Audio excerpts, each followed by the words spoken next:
All right, and oh, you haven't seen anything yet. Now the windows are gonna come up, and we are going underwater. No, I'm just kidding. Just messing with you.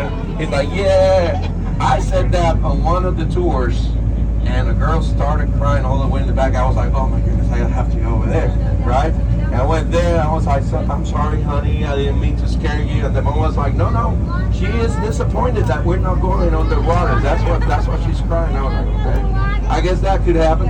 All right, my friends, my neighbors, my benefactors, welcome to Lake Tanicomo, my friends. And before, I know some of you frown, they're like, what, the lake? Before you start throwing your babies and your shoes at me, I will explain about that, right? But first, I'm going to show you a thing that I think is kind of cool. During the winter, we got a bunch of bald eagles flying around here. We see them all the time. But when it gets this hot, you know, they fly away or they hide wherever they go. But we happen to have two of them that stay every single year. They don't leave for some reason. And this year they have babies, two of them, all right? And they're about 5 months old. They're probably flying around here. So I'm going to point to that big bushy tree over here. This is Turkey Creek. I'm going to point way in the back. When we pass that bushy tree in front, you're going to look way in the back at the end. And you're going to see that crooked tree that's starting to show. From the top of that tree, you start looking down, and you're going to see a brown ball over there. That's the bald eagle's nest. If you can't see it, I know it's kind of hiding right now because the tree used to have less leaves before, and we can see it better. But on our way back, we're going to be a little bit closer maybe. I'm going to try to show it to you. So, like I said, we got two adult eagles and two babies. If you see them, let people know. All right, let us know because I'm kind of worried too.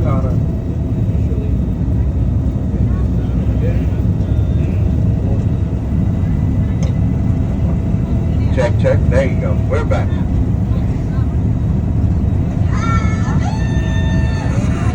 Now, in case you're wondering about that howdy, I know some of you remember that show, the show Hee Haw, right? That lady that says howdy, her name on the show was Minnie Pearl, right? And the actress used to live in Branson for a while. That's why we have that there, because we're kind of proud of that little known fact. And the other thing is that while she lived here, they used to make the show here, all right, in Branson, because they wanted to save production costs. And if you see, we went through downtown, you probably, if you see the reruns, if you see those later seasons, you probably recognize some of that, some of those stores, because that downtown hasn't changed that much. We have a picture from taken in 1915, and it looks almost the same, you know, same buildings and all that, my friend. Oh, they got one. Awesome.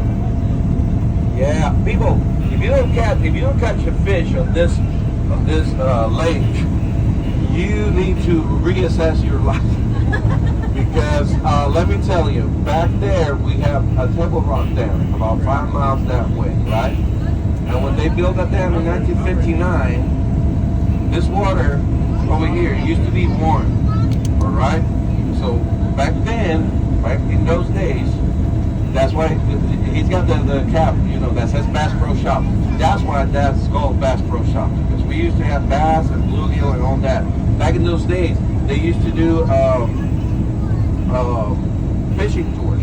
That's what started tourism over here, all right? A gentleman called Jim Owen started the fishing tours.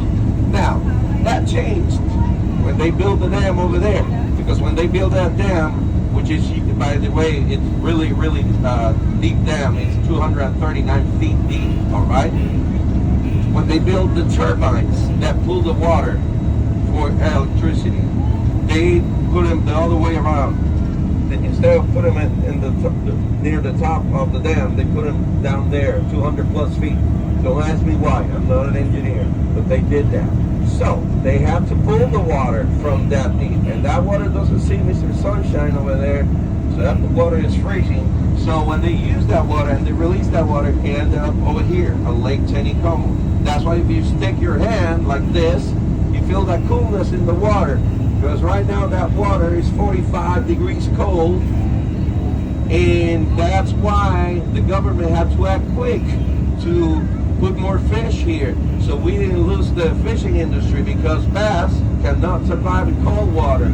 They started swimming away, right, towards the side creeks, or dying, whichever, and the government had to act quick, and they built a hatchery right next to Table Rock Dam. They call it Shepherd of the Hills Hatchery, all right?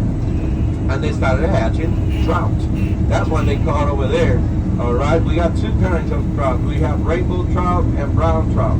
And every single day in the year, this is why I'm telling you, if you don't fish anything, if you can catch anything over here, you need to rethink your strategy.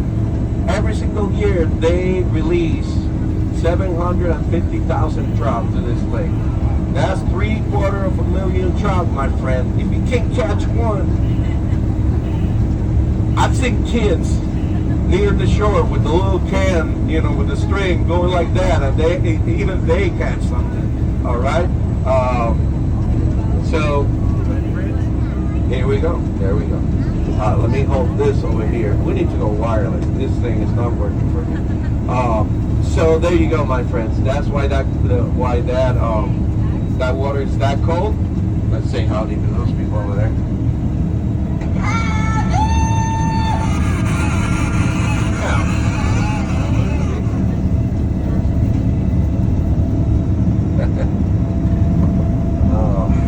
There's an easy way to identify tourists in this lake.